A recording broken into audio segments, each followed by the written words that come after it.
Nagrywamy ten materiał zaraz przed okresem zimowym, a jak to w zimie bywa, zdarzają się ujemne temperatury.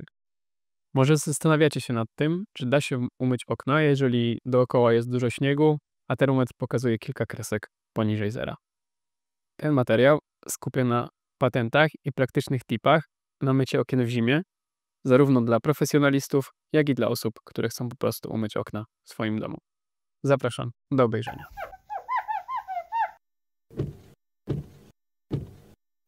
No dobra, ale zanim przejdziemy do konkretów, to jeżeli jeszcze nie subskrybujesz naszego kanału, to bardzo nam pomożesz w jego rozwoju, jeśli klikniesz przycisk subskrybuj i dodasz powiadomienia.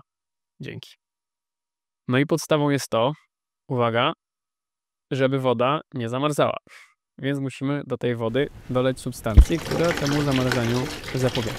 No i w przypadku mycia metodami tradycyjnymi, czyli myjką i ściągaczką, możemy dolać w zasadzie dowolnej substancji. Czyli może to być na przykład zimowy płyn do spryskiwaczy, może to być bardziej skoncentrowany odmrażacz. Natomiast w przypadku mycia technologią water-fed, czyli wodą demineralizowaną, musi to być alkohol, który nie wpływa na twardość wody, czyli nie spowoduje, że ona nie będzie demineralizowana. No i jest to na przykład alkohol izopropylowy, który jest taki 99%, czyli jak najczystszy. No i teraz jeżeli chodzi o proporcje, no to zarówno w przypadku alkoholu izopropylowego, jak i innych składników, no to się tak waha między 1:50, a 1:500.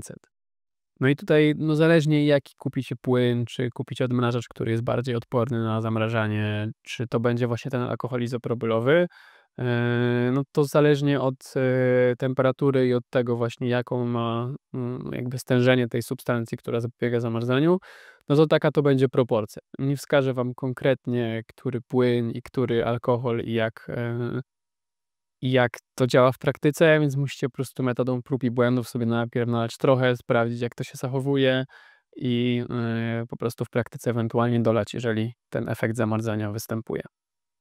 Inaczej też będzie nam się zachowywać na przykład powierzchnia, która będzie w słońcu, inaczej, która będzie w cieniu.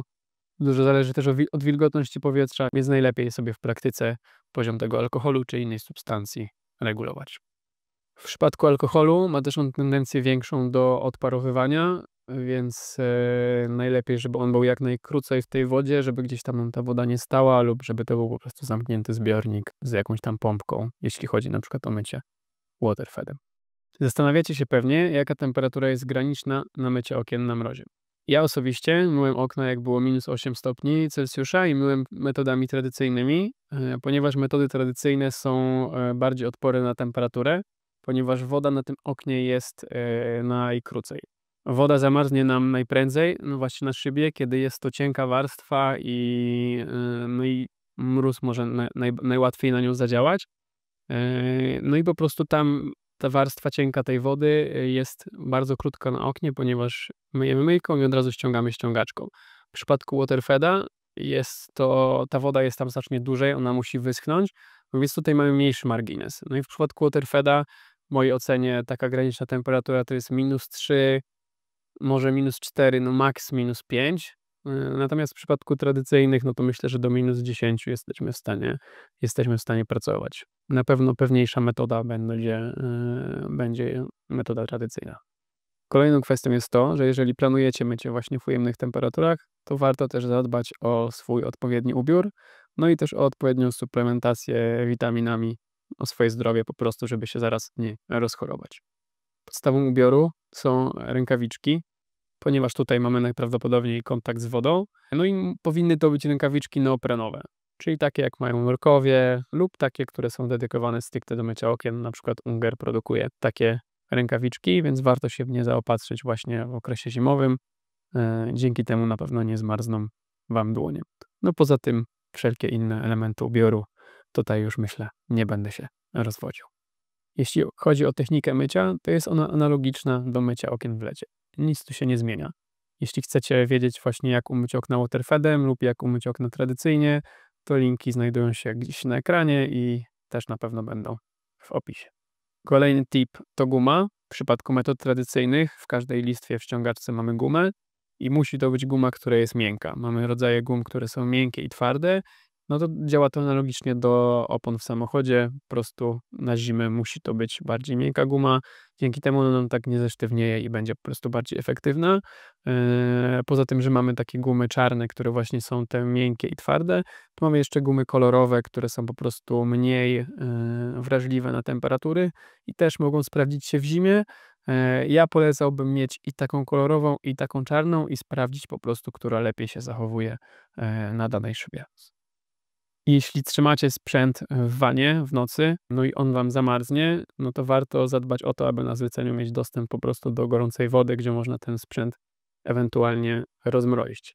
Jeżeli myjecie waterfedem, no to musicie zadbać cały czas o dodatnią temperaturę na pacę, bo nie mogą wam zamarznąć filtry, pompki i tak dalej.